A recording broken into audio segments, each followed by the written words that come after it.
tour. Thank you. You actually seem so sweet. Oh, I know you've been making a lot of videos about me. I was one of the main artists featured in a video that Clara Dao recently released in reaction to her detractors, which once again generated a stir on the internet. I was more shocked by some of the things she actually acknowledged in the video than by the thumbnail that included my flicks. To be honest, this might be the first time that the topic felt less like pure theater and more like an actual conversation about online culture and critique. Clara Dao is a former body-positive TikToker who completely changed her content after seemingly betraying her audience by getting breast implants. Clara Dao is the type of person that always finds a way to stay in the spotlight, and this time, it seems she might have just taken it a step further. Clara Dao. Clara Dao. Clara Dao. Clara Dao? Clara Dao. Clara Dao. Bruh. I don't know why everyone is so serious about these kind of thing.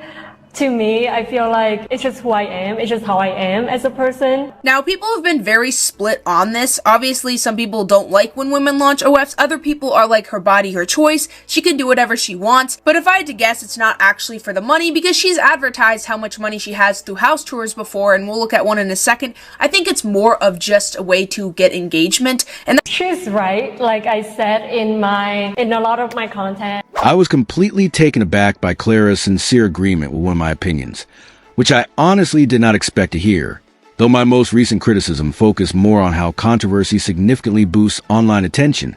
I have previously admitted that my earlier films about her were far more juvenile. Internet engineers are aware that whether or not viewers like a film, controversy and outrage usually push it further down social media algorithms. I didn't launch OF for the money. I think if you've seen my videos, I do come from a family that, you know, relatively, I feel like we're comfortable. Like I don't really have to even work that hard. I still don't think this whole incident was just about freedom or self-expression because some of the posters seemed way too planned. Before everything blew up, Clara had previously intimated online that she was going to be canceled again, so the backlash felt almost inevitable. Furthermore, designers know that in today's online world, controversy may often be one of the fastest ways to increase importance and attention. To live a comfortable life, I feel like I've been in social media for so long, 7 years now, guys. I've been making videos for 7 years, and the first 6 years was about my flat chest. So for me, to be in an industry for so long, I just want to switch things up. Right now, my priority and my value is having fun. And I don't think there's anything wrong with that. And so after having the boob job, it's when I just want to explore other things. And I know I already talked about my reason, but it's like people don't really and I get why it's kind of hard for people to understand that sometimes you just want to do things for fun. And I like to do things that are a bit controversial that personally I feel like there's nothing wrong with it. Like there's nothing wrong with having a boob job, right? Clara reiterated in her response that she wanted to challenge expectations online and be disobedient. But that explanation instantly sparked debate on the internet. Some viewers replied that creators are still relevant today because they challenge social conventions, while others thought the message would negatively affect younger people. To be honest, this is the reason this issue spread beyond particular influencer and turned into a conversation about modern online society as a whole. And that's not me saying it's immoral for her to launch this account or anything like that. I just find something strange with their content recently. It's been just kind of more rage bait in a way, and a lot of people, obviously, even if you don't agree with them, I think that we know that a lot of people don't like when women launch OF. Is my content rage bait? Yeah, maybe my content is rage bait. When Clara finally admitted that some of her work is meant to provoke online comments, many viewers were truly surprised. However, many influencers rely on controversy to maintain their popularity, and anger bait has become one of the most common social media engagement strategies. Because these tactics often do amazingly well statistically, producers continue to use them despite regular criticism.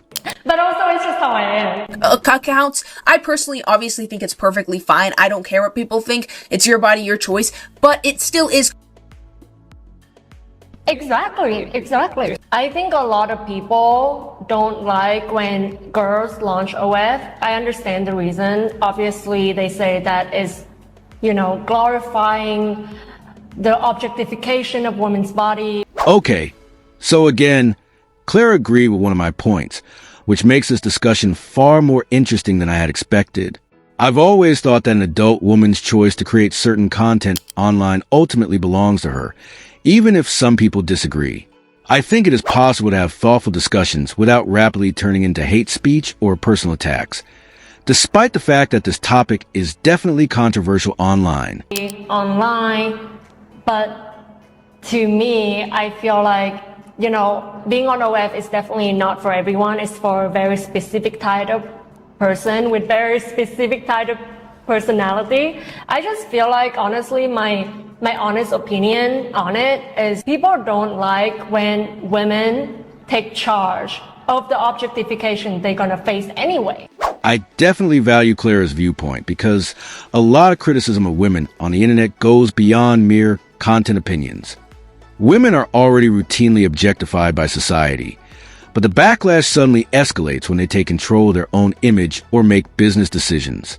Additionally, the internet is continuously debating power, double standards, and online judgment, regardless of whether people agree with their choices. Let's just say if I don't make an OnlyFans, like there will still be guys out there that, go into my images or videos. But when I take charge, when I take ownership of what people are gonna do anyway and monetize, it's a problem. Suddenly it's a problem. Unfortunately, many people are unaware of how regularly occurrences like this truly happen online, which made this section much more serious. To be honest, when I saw a creator crying after discovering distressing content someone had made using her photos, it showed how hazardous social media can become for influencers behind the scenes. And that's the darker side of internet culture that is rarely discussed. Criticism can occasionally turn into very disturbing and damaging behavior. Get the point. Like, make no mistake, like, she is literally gorgeous. Like, she fits that, like, influencer look. She's got cool outfits, she has lots of money, she can do a cool house tour. Thank you. I know you have been making a lot of videos about me. I haven't seen any of them. My assistant just prepared these clips for me, so you actually seem so sweet. Thank you. Let's take a moment to clarify this film so that people don't misunderstand it altogether. Over the years, I've received a lot of criticism from viewers who thought I was too harsh to Clara. So in more recent videos, I try to be more objective by acknowledging that she is genuinely significant and clearly adept at building an online following. Regardless of the argument, making light of someone's appearance, insulting them in comment sections, or denigrating their appearance stops being criticism and turns into pointless bullying. It reminds me of like last year when I decided to have my boob job, and like honestly before the boob job my flat-chested content did so well. Like I have no idea why still after like 6 years people still love my flat-chested content. Clara's earlier work is still often cited since she genuinely stood out at the time in a way that very few online creators did. A person's reputation typically follows them permanently when they become the face of a movement or message. She became strongly associated with content that focused on self-assurance and struck a chord with a wide audience.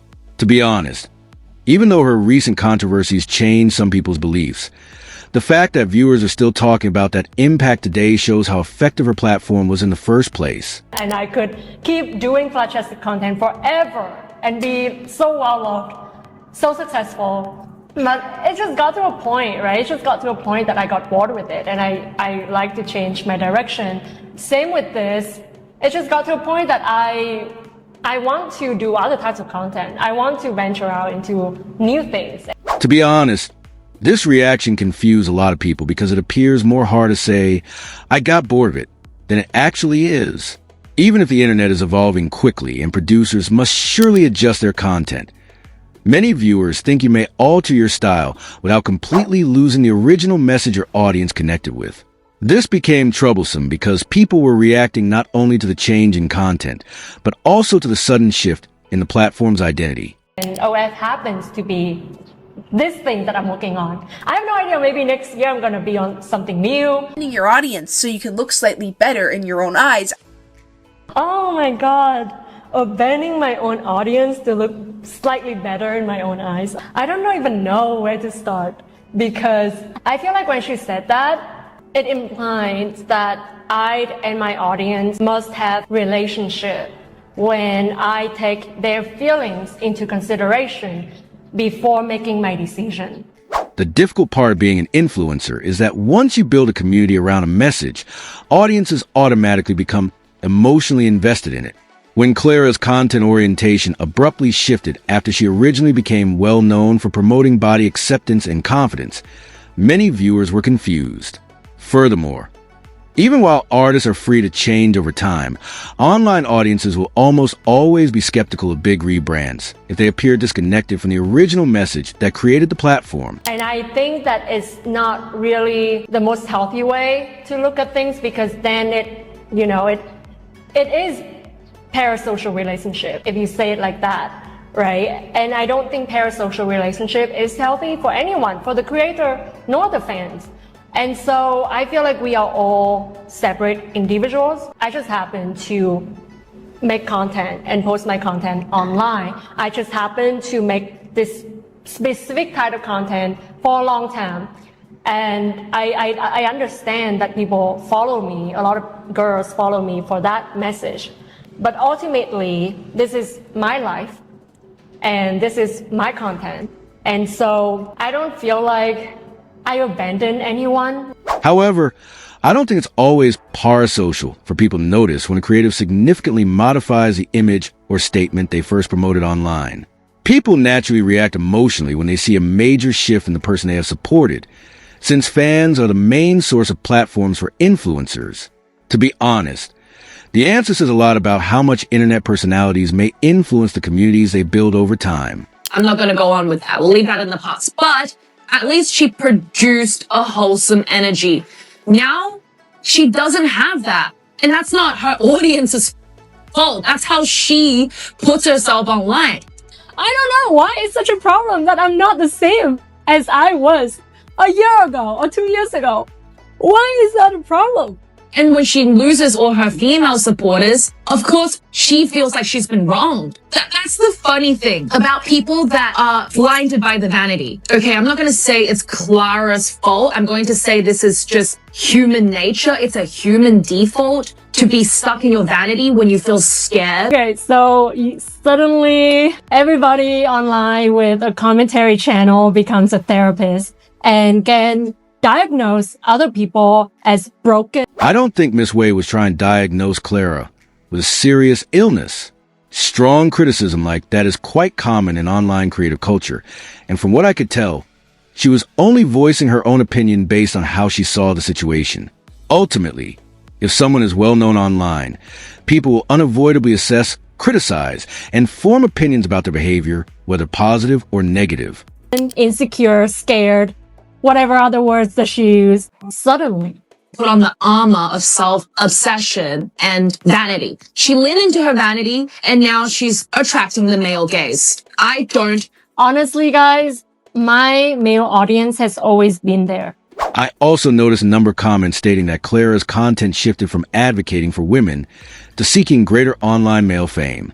Such opinions have been unexpectedly common on social media in recent times. In fact, my own comment sections were filled with people talking about the same topic. It is clear that audiences pay close attention when influencers make big changes to their branding, messaging, or online persona, regardless of whether people agree with that critique. I don't know. My content just change as I change. Simple as that. In Clara Dao's mind, because she has a victim mentality, because she refuses to self-reflect on her actions, she's now turning into a rage baiter. This whole Rage baiter. Because I like. Okay. Yeah. Right. Since Clara had practically admitted earlier in the video that some of the content was intentionally objectionable, the conversation started to sound a little paradoxical at this point. However, the tone shifted again later, as though she wanted to completely distance herself from the phrase rage bait. To be honest, this inconsistency leaves many people wondering what her real motivations are. Even if you don't agree with them, I think that we know that a lot of people don't like when women launch OF. Is my content rage bait? Yeah, maybe my content is rage bait. But also it's just how I am. whole scenario accidentally, unintentionally turned into rage baiting. She is now rage baiting because there's nothing else that she can do now other than telling the truth. I mean, that's always the way to solve everything. It's important to note that many viewers expected a verbal apology at some time, but it never happened. Online audiences have become accustomed to influencers posting sincere apology videos. Yet these videos are sometimes criticized for feeling more like justifications and responsibility. To be honest, Claire's approach appears to be somewhat different because, instead of apologizing, she seems more focused on maintaining her position, no matter how controversial. Okay, so this is the truth. And I feel like I have said the truth many, many times before. I change and I like to do things that I feel like right for me and that I have fun. Same as the boob job, same as the OF.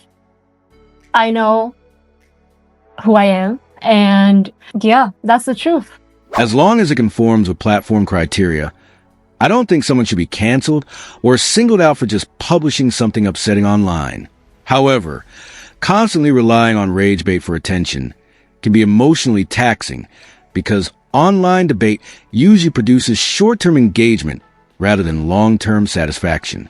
As a result, many people question whether chasing persistent outrage leads to happiness or just transient attention on the internet. Truth. I'm saying the truth, not a packaged truth.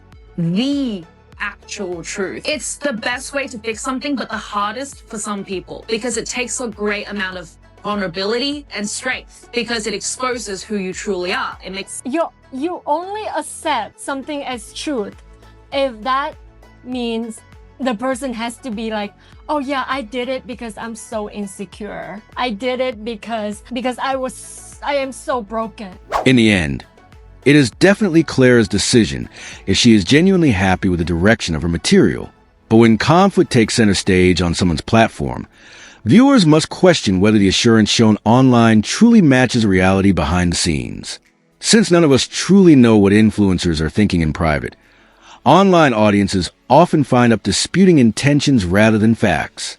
So you only want to see other people basically kneeling down and admitting something that may not be true, but quote unquote vulnerable. Then you can feel like, yeah, they only did things that I don't agree with because they are broken. Now they finally tell the truth. But that is your truth, maybe, not anyone else's truth, right? But that's what I have to say to Clara, and that's what I have to say on this situation. I think it's sad. I think it's her rage baiting. I think it's her completely losing it, and she is actively crying out for help and attention. When someone is attention seeking online, it's a cry for help. I've truly reached a stage where I'm actually not treating this as entertainment anymore. I'm genuinely worried for one's mental health. Clara doesn't appear to be enjoying Miss Wei's criticism, as evidenced by her emotions and facial reactions throughout the film. To be fair, though, Miss Wei has a reputation on the internet for voicing incredibly direct and honest opinions. So I don't think her intentions are especially bad. She just speaks plainly. The general haphazardness of some of the clips, almost as if they were selected by someone else without much context, also drew my attention. To be honest, this occasionally made the entire movie feel a little disjointed. This is so scary. She's not doing well, obviously, no matter how much someone wants to smile. I guess I understand human nature to a certain degree to know that that's not the truth. What we see sometimes is not the actual truth. Thank you for worrying about my mental health. I think it makes sense that no one knows how someone is truly doing. Only the person knows how they truly feel. And I have been very honest online throughout my whole journey, and I think that if you watch this video, honestly, I feel like you can already feel that I am truly happy. To be fair, it's possible that Clara is genuinely happy and simply enjoys creating contentious content for the internet. Even though most people don't grasp it, everybody reacts differently to online attention. And it's clear that certain creators thrive in busy online environments that would probably be quite stressful for others. The blurring of so many faces and scenes, however, was one part of the movie that still baffled me. It nearly made the presentation appear even more mysterious and purposeful than it really was. And I don't think, and proud of my decision, really. And so, yeah, that's all I have to say. So that's what I have to say about my decision on launching an OF. And yeah, I hope you enjoy this video, and I'll see you in my next video. To be honest, Clara's response lacked professionalism and organization, but it wasn't the disaster that many people had feared, because it seemed more like an emotional real-time reaction. Several parts of the movie felt unplanned or uneven throughout. The thing that surprised me the most was that, out of all the criticism clips she could have used from my channel, she purposefully included times when I was truly thanking her. Her recent actions seemed to have divided even many of her former fans, and the reaction in her comment sections is still very harsh. For more in-depth streamer news and analyses on online drama, please subscribe and leave a comment. Clara appears to be completely aware of how controversial she has become online at this point, and it's possible that she is simply capitalizing on her reputation for engagement and attention.